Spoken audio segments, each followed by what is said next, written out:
That is 12:05. I think we'll officially get started. So just want to thank you all for joining us today for our training, Hardship, Exceptions, Protecting Assets in Medicaid Estate Recovery. My name is Tim Chance. I am the Tangled Title Attorney at Maryland Volunteer Lawyer Service. So at MVLS and within our My Home, My Deed, My Legacy program, we've encountered many barriers to home ownership and wealth building in Maryland's communities of color. Specifically with Tangled Titles, so that's where our clients are living in the family home that's still in a deceased relative's name. Medicaid estate recovery has come to our attention as a major barrier. So I'm going to be talking about Medicaid estate recovery today, what that is, how it impacts our clients, and potential ways to protect our clients' assets to ensure that the home passes on to the future generation. So just a quick bit of housekeeping. This video is being recorded for later access. So if you want to watch it again, or if you're unable to attend live, it'll be posted on our website so you can access it at your convenience. And if you have any questions, please put them in the chat function of Zoom or the Q&A function. I'll be monitoring both. So just please put them there and I'll try to answer those questions at the end of the presentation. So switch slides. All right, so before diving in, I just want to give a quick overview of MVLS and the work that we do. So MVLS connects Marylanders facing economic hardships with volunteer attorneys and community partners to deliver free civil legal assistance, because ultimately we believe that there should be justice for all, not just those who can afford it. So MVLS volunteers provide full representation when brief advice is insufficient to resolve a dispute, and we rely on a diverse panel of volunteers to provide that representation.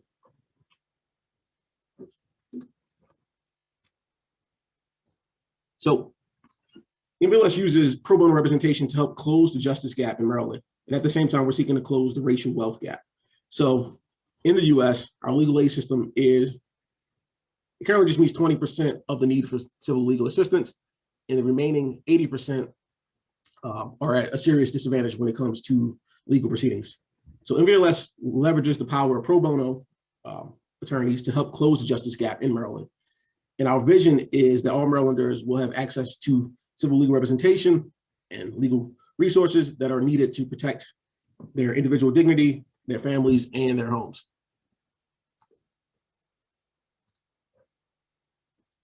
So MVLS we're a statewide organization. There are a few exceptions that are listed there, but generally we're a statewide organization.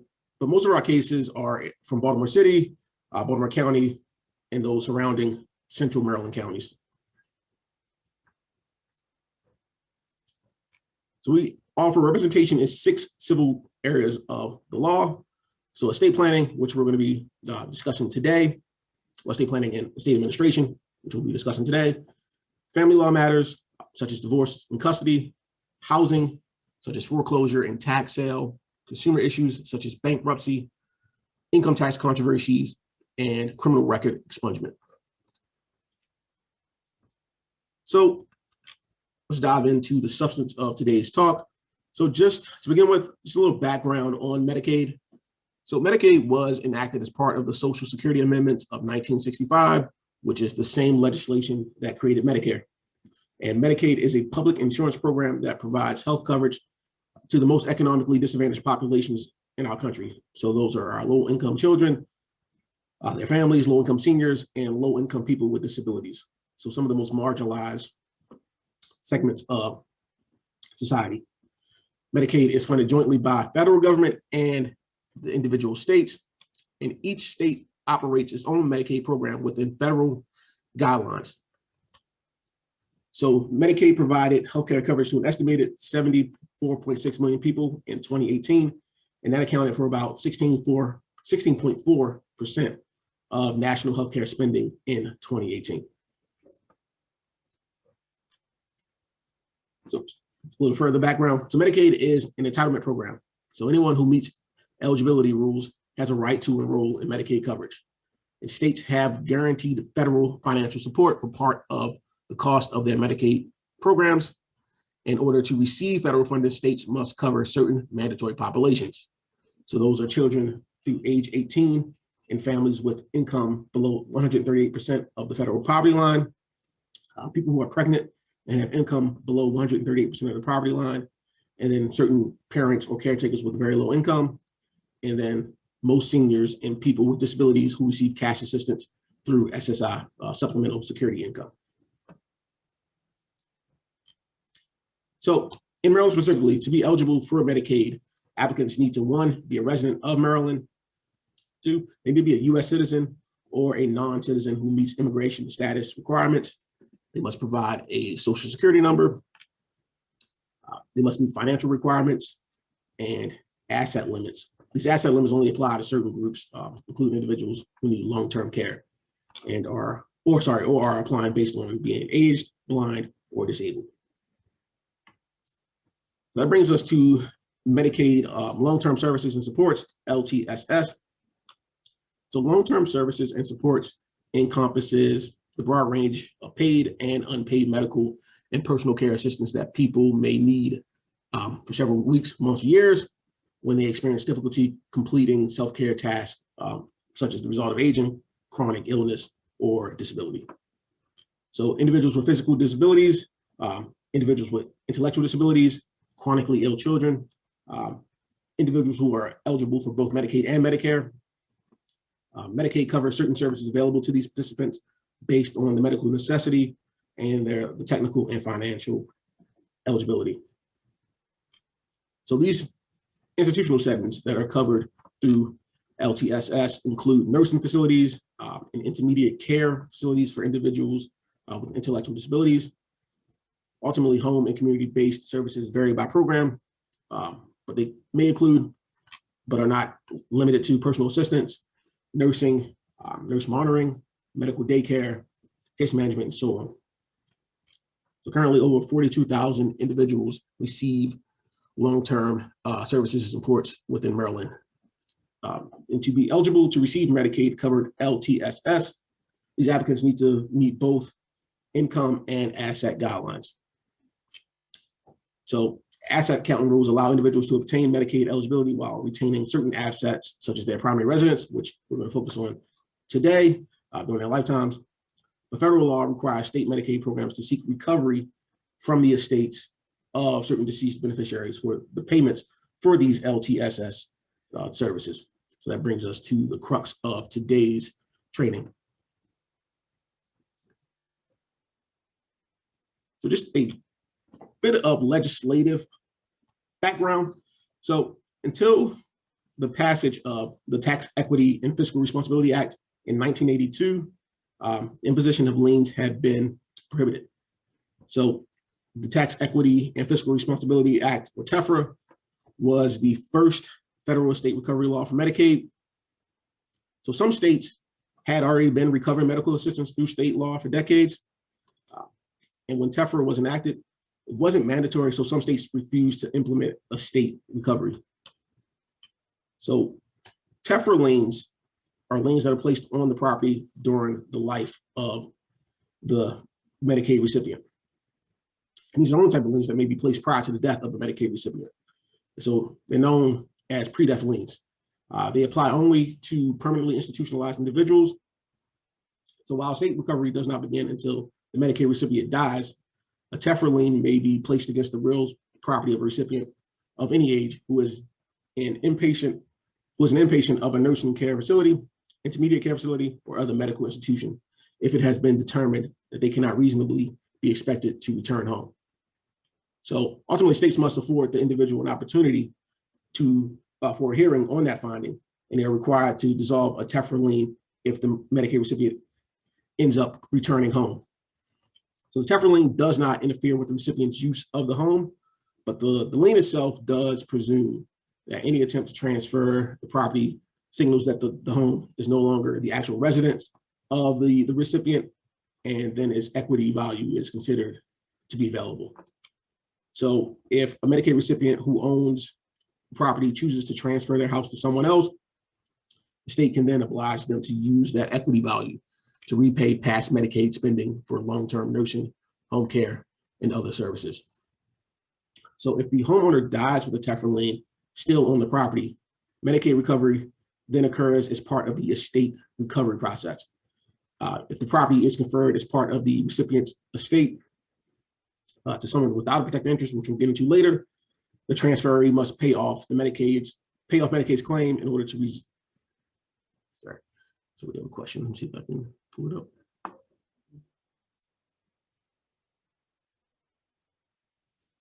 Okay.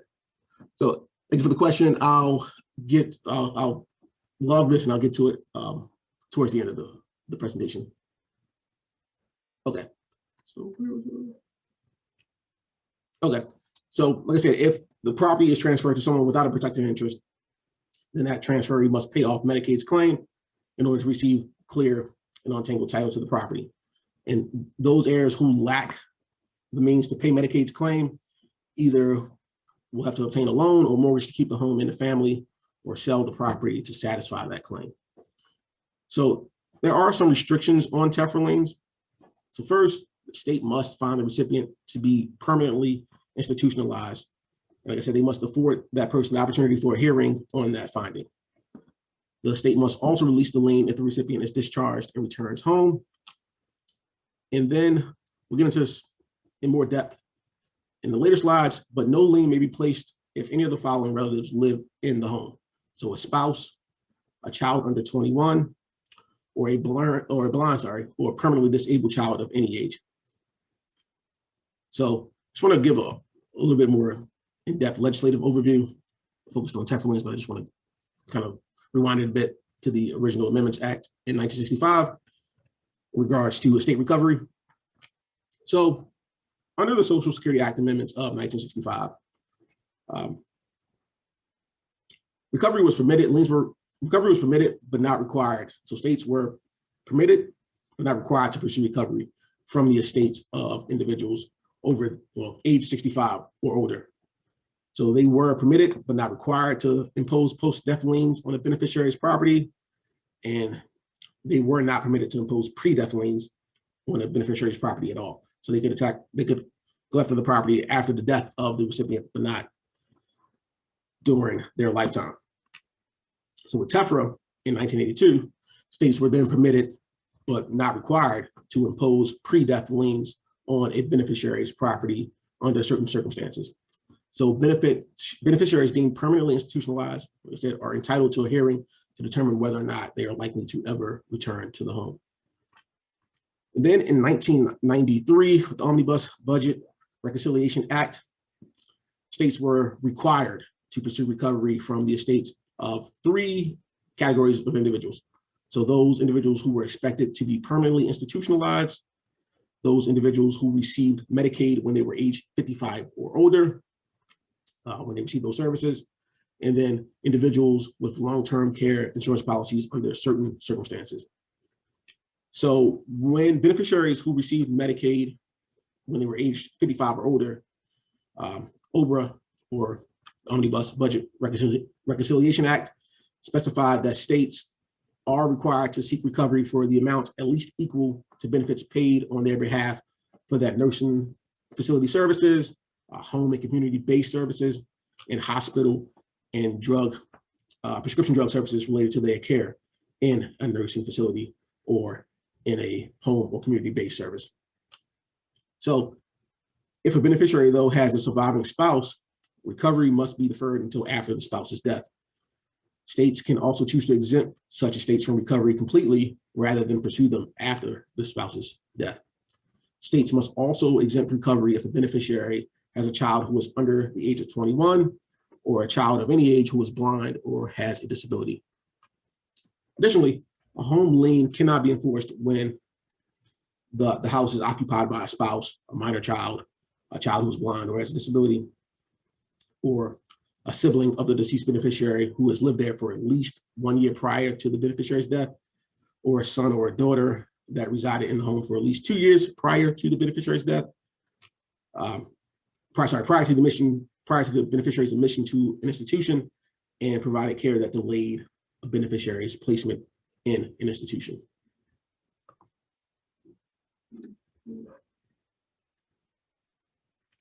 So generally in estate recovery, so just for any creditor in any type of estate, well, in an estate when they're seeking to recover, to make a claim, they have only 6 months from the date of the decedent's death to file any and all claims against the estate for things that are owed by the decedent. Alternatively, the personal representative can mail or otherwise deliver to that creditor or all creditors a copy of the notice of appointment, notifying them that their claim will be barred if they do not file the claim within 2 months from the mailing of said notice. Otherwise, all claims are barred, and if a claim has not been filed in a timely manner, the personal representative can move to disallow the claim completely. So that's for a general creditor. However, for Medicaid has a little bit different time requirement. So the statute actually reads certain actions against Maryland Medical Assistance Program recipients.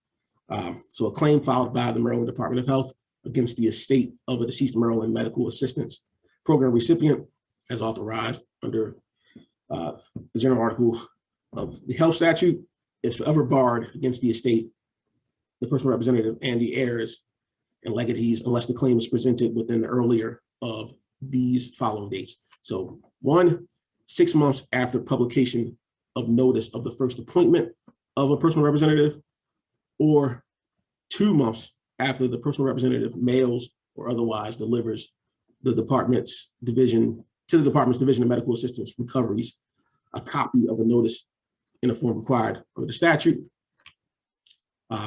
basically notifying that the department that their claim shall be barred unless the department presents its claim within 2 months from receipt of the notice. So ultimately, Medicaid's clock starts running when the notice of the personal representative is published, not at the death of the decedent, like a general creditor. But if Medicaid does fail to meet either of those time constraints, the personal representative should move to disallow the claim.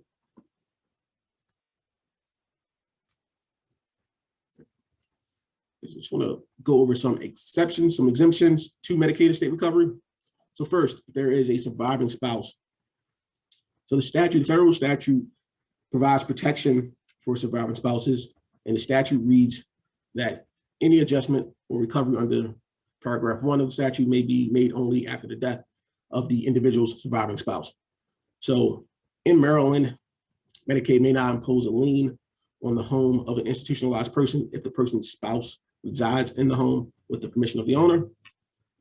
Likewise, for medical assistance recipients, the Division of Recoveries will seek to recover all payments made on behalf of the recipient after the recipient became age 65, unless the recipient is survived by a spouse, even if they are separated at the time.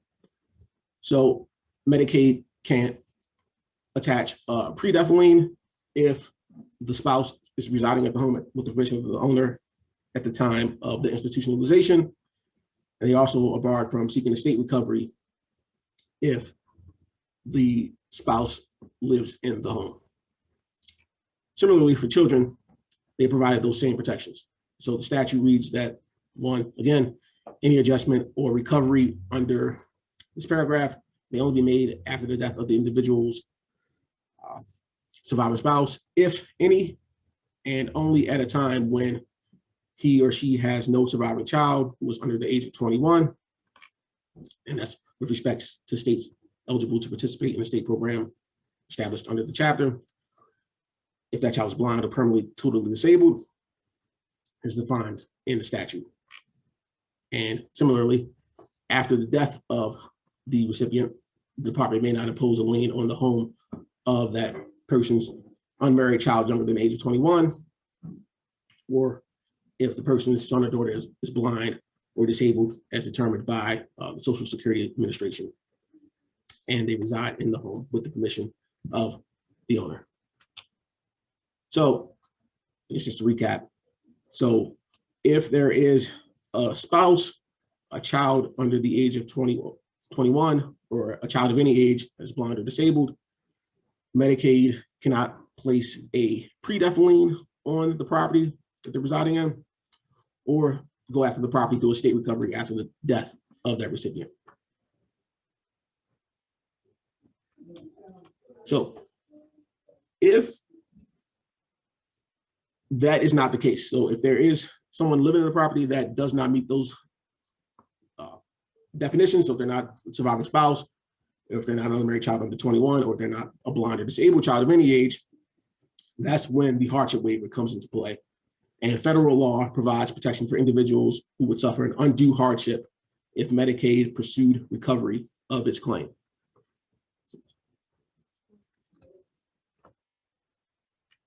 So the federal statute reads that state agencies shall establish procedures in accordance with standards specified by the Secretary, under which the agency shall waive the application of the subsection if such application would work an undue hardship as determined by the basis of criteria established by the Secretary. And we'll go over what those criteria are very shortly.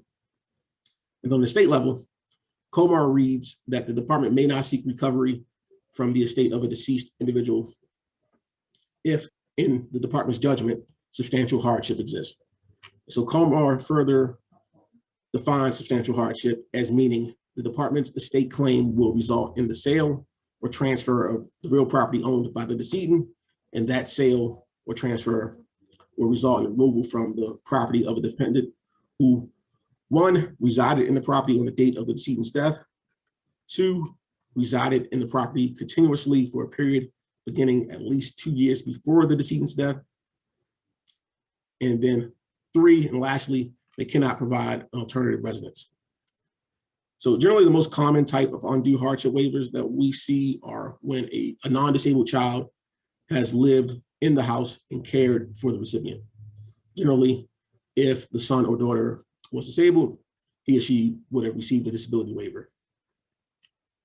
So we see this in the context of My Home ID program, because these tangled titles. So there's actually a case that I've seen in my time at MVLS where the property at issue was in the Medicaid recipient, the mother's name, but the dependent, the daughter, the adult daughter, lived in the property and actually made the mortgage payments. She was actually kept upkeep of the home in order. She actually made the mortgage payments, she paid the property taxes, paid all utility bills, and eventually the plan was for the property to pass into her name. But unfortunately, the client's mother ended up going into nursing home care, and upon her death, Medicaid filed a claim against the client's mother's estate. So we have a situation where the client does not meet any of those three criteria. She's over the age of 21. She's not the surviving spouse, and she is not blind or disabled. So her only option to keep the home that's been in the family for decades and that she's been paying mortgage on, and actually the property's been paid off. So she completely paid off the mortgage. But the only way for her to keep the home in her family is to apply for this hardship waiver. So this just shows that state recovery can come in and serve as a predatory system to remove equity and wealth that have been built up for decades. And there's not much recourse. There's not much certain recourse that the client has. So I'm focusing on adult children as the applicants for the hardship waiver, but hardship waivers aren't limited to the children of the decedent. It could be granted to any person who receives assets of the estate, as long as the estate or the person requesting the waiver meets the criteria. So those three criteria. Generally, undue hardship waivers are not granted to spouses or disabled children because their debts will be waived, well, the debt will be automatically waived due to their status as an exempt class. So I'm actually I should have a copy of what this hardship waiver looks like in Maryland. So I'm just gonna, go through it actually. So the first question is trying to establish that automatic exemption, establishing whether that applicant is a child who is blind, or disabled and receive Social Security disability. So for many of our clients, like I said, we generally see this for adult children who are over the age of 21 and are not blind or disabled. So the answer to this question is often no. You got to show that they live there. So you need to show that the applicant is living in the home. So that's when we would put in line 2, that the client lives in the home. And then later in the form, actually, you're going to establish that the client has been there at least 2 years prior to the death of the recipient. But you need to also include everyone who's living in the property at the time that the application is being made. So you need to show if there's any outstanding mortgage on the property and what's currently owed at the date of the application, if there is an outstanding mortgage. But you need to show the appraised value of the property. Generally, for our clients, we get our appraised values from SDAT, State Department of Assessments and Taxation. It's just a pretty accessible way for our clients and for us to get a snapshot of what the property is worth. You need to show, like I said, that the client or the applicant has been there at least 2 years prior to the date of death of the benefits recipient. So you got to provide some type of proof, generally some type of utility bill, or any type of documentation that shows that at least 2 years prior to the death of the benefits recipient, the client was living there.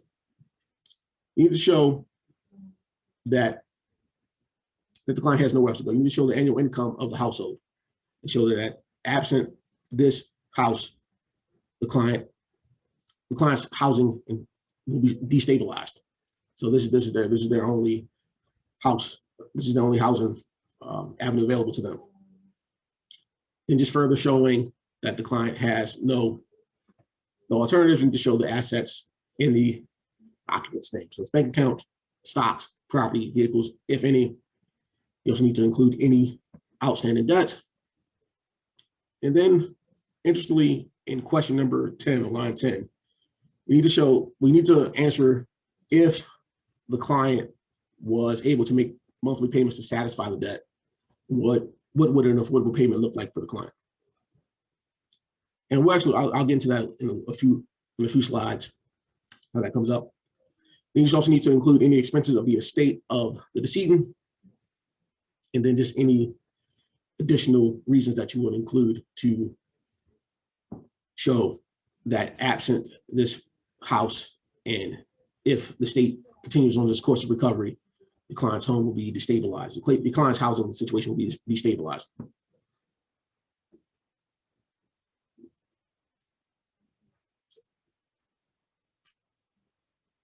So ultimately, this is a difficult bar to pass, and all 3 elements may not be able to be met. You may not be able to show that the client was living there at the time of the recipient's death and lived there 2 years prior, and that they have nowhere else to go. So the alternative, as an alternative option, if the waiver is denied, the claim for the waiver is denied, Medicaid may allow the dependent to live on the property, but they will place a non-interest bearing mortgage on the property. And if Medicaid finds that the dependent has the financial means to do so, they're going to require monthly payments. And that's what they are alluding to in question 10 from the previous form. So I mean, ultimately, theoretically, this would allow the dependent to live in the property while also protecting Medicaid's claim. But in practice, many of our clients aren't able to afford any additional monthly bills. Also, for many of our clients, these homes have been in the family for decades. And like the client I previously mentioned, the mortgage has been paid off. And now the dependent has to essentially pay twice for a property that's already once been paid off. So I think what we've seen through the My Home, My Deed program and MVLS, when Medicaid state recovery comes up, is that Medicaid state recovery, it punishes low-income families. Medicaid beneficiaries generally have very few assets. Like I said, many of our clients, the only major asset that they're seeking to pass on is that one family home. And it's generally, even to meet the asset limits to qualify for coverage of long-term services and supports, there has to be few assets. 3/4 of Medicaid decedents had a net wealth of less than $48,000, $48,500. Additionally, affluent families are able to legally shield their assets from Medicaid estate recovery so that their assets can be used for their benefit and passed on to their heirs. So ultimately, this leaves the burden of estate recovery to fall primarily on those who are facing economic hardships. And then thus, in turn, this disproportionately affects people of color, given the disparities in household wealth. And also, in addition to estate recovery disproportionately falling on families of color, estate recovery ultimately recoups relatively little, only about 0.5% of total fee for services and long-term services and support spending. Specifically in Maryland, in 2019, out of 2,378 estates that were pursued, only 498 actually ended up being recovered. And the average recovery amount in those estates was $15,000, $15,500. And the minimum recovery seen in that year was $168.64. So less than $200 is what Medicaid sought to recoup and recoup. Then additionally, there's also equity concerns with estate recovery and specifically the hardship waiver. So generally the ability to prove this hardship, to meet those three elements, requires the help of an attorney, which not everyone can afford, as we saw in the justice gap. And then even with the assistance of an attorney, there is a less than ideal chance that the attorney would actually improve the individual's chance of obtaining that hardship waiver. And beyond the efficacy of the waiver, there's just a lack of outreach about the hardship waiver. Few people are aware of the option to apply for a hardship waiver. I think, and just personally in my experience, whenever I raise this as an option for clients where we eligible who could pursue this, that would be their first time hearing it. This wasn't reconfirming something they had seen in the past with their initial notice of the claim being sought against their relatives' estate. So ultimately, like Medicaid estate recovery, similar to the predatory tax sale systems, predatory lending, redlining, blockbusting, these systems have contributed to the extraction of wealth in communities of color here in Maryland. So in 2019, a typical Black household had 12.7% of the wealth of a typical white household. Nationwide, among middle-aged families, 73% of middle-aged white families own their home, while only 51% of middle-aged Black families own their home. Baltimore City specifically, while overall homeownership is at 47%, Black homeownership is only at 42%. So there is a correlation between those systems, including Medicaid estate recovery, and the widening wealth gap between communities of color and white families in Maryland and across the country.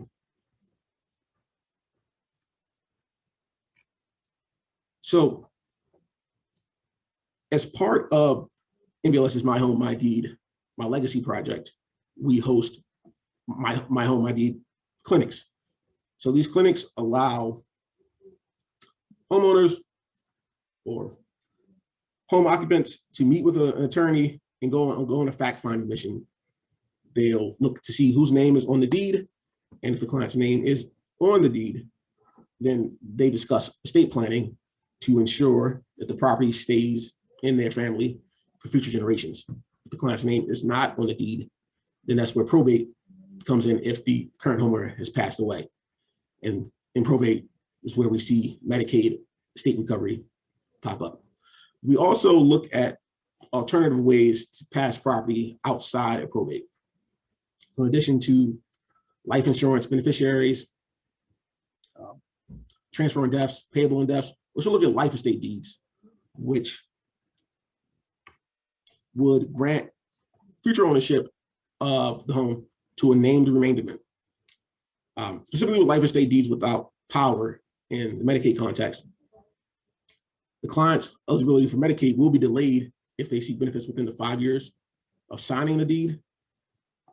So if the client applies for long-term medical care in the next 5 years after they sign the deed, there would be a penalty period on the value of the home. But if the client applies more than 5 years after the signing of the deed, Medicaid benefits would not be delayed because of the transfer, and the gift under the deed would be exempt from the imposition of the penalty. So this would allow the client to pass the home on to the future generation without the fear of Medicaid seeking to recoup what they paid if the client ends up needing LTSS. Actually, let's go back to the last slide. So the past year, since June 2020, we've been doing these clinics remotely because of COVID. And we actually had a clinic last month on June 22nd. But with the state reopening, we're going to be returning to our in-person model for these clinics. And our next clinic is going to be on September 28th, 2021, in the Westport neighborhood of Baltimore. We're still finalizing the site, but as soon as we have that, we'll update information. So if you're interested in participating in one of these clinics, please reach out to me. Also sign up on our website. But at the end of today's presentation, I'll put my phone number, my contact information, my email address, so you can reach me directly.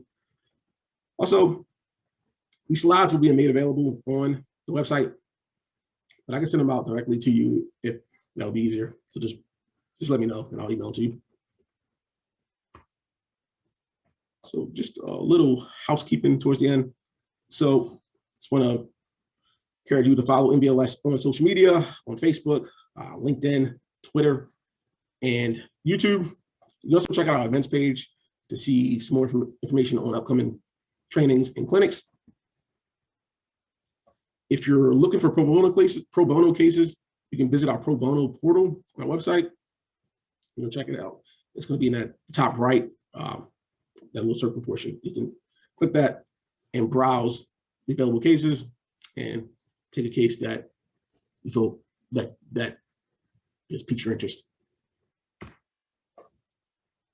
So I touched on estate planning, well, Medicaid estate recovery, the race equity context. So we talked about the impact of history to redlining.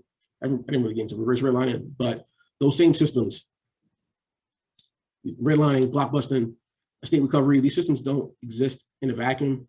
So it's something we try to keep in mind in all our cases and when interacting with our clients, is just keeping in mind that specifically for in the context of the familial home in our neighborhoods of color, our clients had to overcome tremendous odds and tremendous barriers to obtain that home. So what it took to get the home shows why it's so important to take steps to protect it and keep it in the family, to overcome blockbusting, to overcome not being able to access the GI Bill and to still acquire a home. It's truly a heroic effort.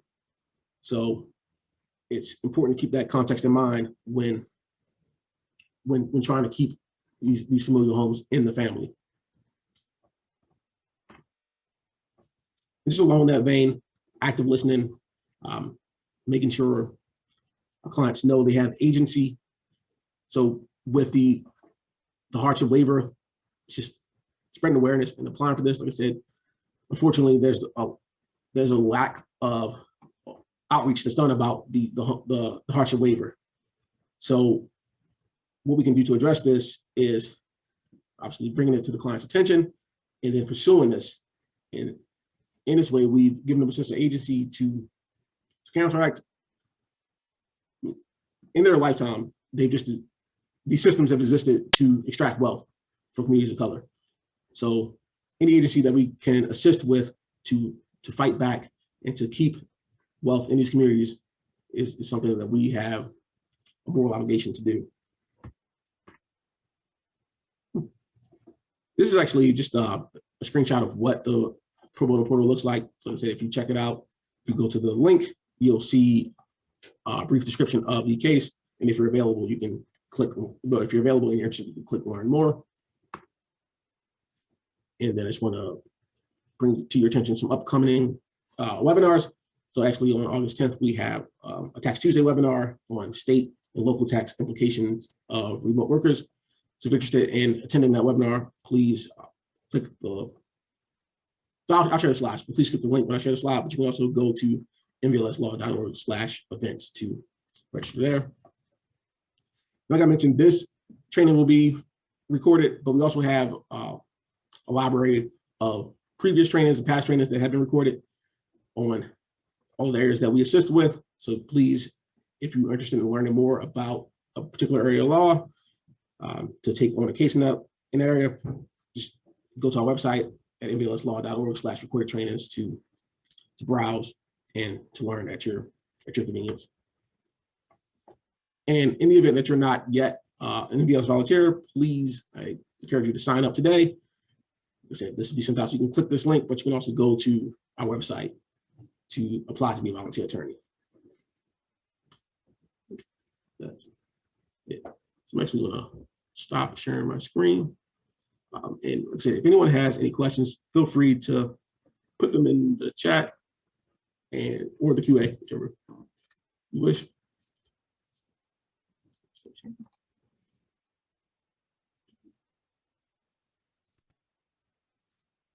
Okay. So a question about whether the Tefra lien would apply if there is a history of long-term care, but the recipient is no longer in long-term care. So the Tefra lien would be a pre-death lien. So if the client is no longer receiving LTSS, the lien should be removed. So that should not be an issue if the client does return home. So the Tefra liens are placed on the property with the finding that the recipient will be permanently institutionalized. So if that ends up not being the case, then the lien should be removed.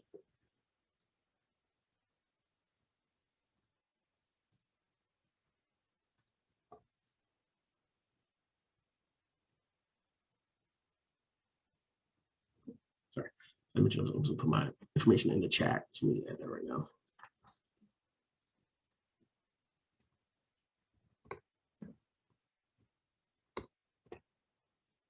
Okay, so that's just my email address, and then my office line is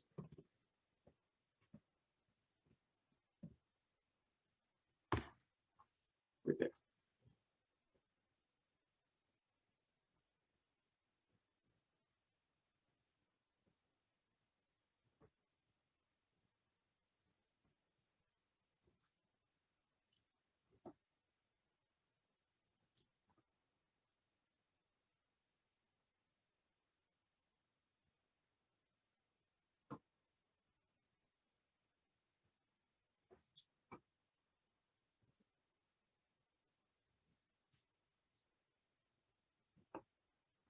Any other questions?